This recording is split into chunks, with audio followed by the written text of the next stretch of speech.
بسم اللہ الرحمن الرحیم۔ السلام علیکم، میں آپ کی معلمہ سپریم ایجوکیشن اسکول سسٹم سے امید کرتی ہوں آپ لوگ خیریت سے ہوں گے۔ جی آج ہم کام کریں گے جماعت چہارم کا اردو کا۔ جی اردو ورک بک پکڑ لیں اور ساتھ اپنی پینسل، آئیے گا اپنے کام کی طرف۔ آپ اس چیز سے آپ نے اندازہ تو لگا لیا ہوگا کہ ہاں آج ہم کیا کرنے والے ہیں۔ آئیے گا ہم دیکھتے ہیں آج ہم کیا کرنے والے ہیں۔ رموز و اوقاف کیا کرنے والے ہیں آج ہم، رموز و اوقاف۔ تو بیٹا جی یہ اردو سیکھنے کے لیے ہمیں رموز و اوقاف کا بہت خیال رکھنا پڑتا ہے۔ اپنے رموز و اردو لکھتے یا پڑھتے ہوئے وقفہ کہاں لگانا ہے، ٹھیک ہے، ختمہ کہاں لگانا ہے، سکتہ کہاں لگانا ہے۔ تو بعض جگہ کسی عبارت کا ایک جملہ جو ہوتا ہے وہ دوسرے جملے یا کسی جملے کے ایک حصے کو اس کے باقی حصوں سے الگ کرنے کے لیے جو علامات استعمال کی جاتی ہیں، ان علامات کو وقف یا رموز اوقاف کہتے ہیں۔ تو بیٹا جی چند رموز اوقاف آج ہم پڑھیں گے، ٹھیک ہے، جن میں سے آج ہم سب سے پہلے جو پڑھیں گے آئیے گا دیکھتے ہیں ختمہ۔ ختمہ کیا ہے بیٹے؟ جملے کے مکمل ہونے پر علامت ختمہ لگاتے ہیں۔ یہ ختمہ کی علامت آپ دیکھ رہے ہیں، یہ جملے کے آخر میں لگائی جاتی ہے۔ جیسے آج بارش ہو رہی ہے، ختمہ۔ سکتہ، سکتہ دیکھیے گا، جملے میں تین نام اگر آ جائیں جیسے علی، عمر، سہیل وغیرہ، تو اس میں یہ علامت ناموں کو الگ الگ کرنے کے لیے استعمال ہوتی ہے۔ جیسے امی بازار سے آلو، ٹھیک ہے، سکتہ مٹر، سکتہ گاجر اور پیاز لے کر آئیں۔ آگے نمبر 3 جو آج ہم نے پڑھنا ہے وہ ہماری استفہامیہ یعنی سوالیہ ہے۔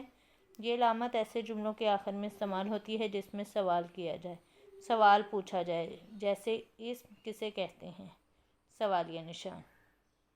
آگے ندائیہ کہتے ہیں یہ علامت ایسے جملوں جن میں جذبات اور احساسات ظاہر ہوں، جیسے واہ امی نے مزیدار کھانا بنایا۔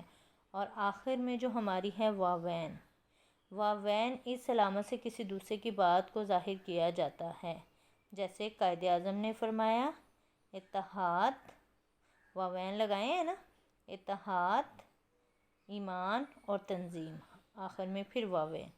یہ قائد اعظم کی بات کو واضح کیا جا رہا ہے، ظاہر کیا جا رہا ہے، اس وجہ سے اس میں واوین لگائیں گے۔ جیسے قائد اعظم کا ایک اور قول ہے، انہوں نے فرمایا واوین کام، کام اور صرف کام، پھر واوین۔ تو بیٹا جی یہ جو ہے کسی کی بات کی وضاحت کے لیے استعمال ہوتے ہیں۔ تو انہی رموز و اوقاف کو نظر میں رکھتے ہوئے ہم نے آج کا کام کرنا ہے۔ درج ذیل جملوں میں رموز و اوقاف کا استعمال کریں۔ میرے پاس میز، پہلی علامت کیا آئے گی؟ جی سکتہ، لیمپ، سکتہ، کار اور پینسل ہے، آخر میں ختمہ کا نشان۔ پھر دوسرے میں کیا آپ کے پاس کاپی ہے، اس میں سوال پوچھا جا رہا ہے، سوالیہ نشان۔ میں نے باہر کچھ آوازیں سنی، ٹھیک ہے، سکتہ، کیا آوازیں سنی؟ کچھ لوگ جھگڑ رہے تھے، ختمہ۔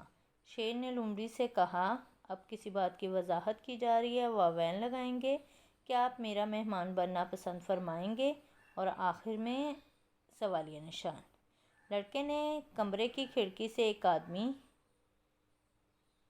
سکتہ، ایک عورت، سکتہ، ایک بچہ اور ایک بلی کو دیکھا، آخر میں ختمہ نشان۔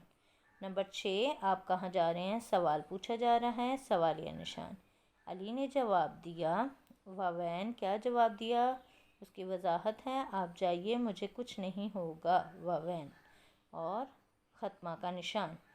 سیب ایک مزیدار پھل ہے، یہ ہمارا کیا ہے، یہ ہمارا سکتہ ہے، سکتہ ہے یہ ہمارا، نو، یہ ہمارا وقفہ ہے، ٹھیک ہے، وقفہ کا نشان۔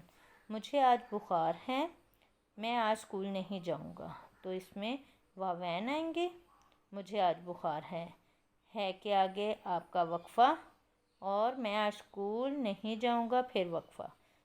آگے نمبر 10 ہم سب کون ہیں، سوال پوچھا جا رہا ہے، سوالیہ نشان۔ میں نے اپنے بستے میں کاپی، سکتا کتاب، سکتا ڈائری، سکتا پینسل، سکتا ربڑ اور شارپنر رکھ لیے ہیں۔ اس میں آخر میں کون سی علامت آئے گی یہ آپ نے خود لگانی ہے، ٹھیک ہے۔ آگے دیکھیے گا، حدیث مبارکہ ہے ہمیشہ سچ بولو۔ ہمیشہ سچ بولو میں واوین لگائے جائیں گے اور آخر میں کون سا نشان؟ ختمہ یعنی وقفہ۔ سمجھ آگے آئیے گا، میں روزانہ اپنے بہن سکتا، بھائی سکتا، امی سکتا اور ابو کے ساتھ صبح کی سیر کرنے جاتی ہوں، آخر میں ختمہ یا وقفہ۔ کیا تم نے نماز پڑھ لی ہے؟ تو سوال پوچھا جا رہا ہے، سوالیہ نشان۔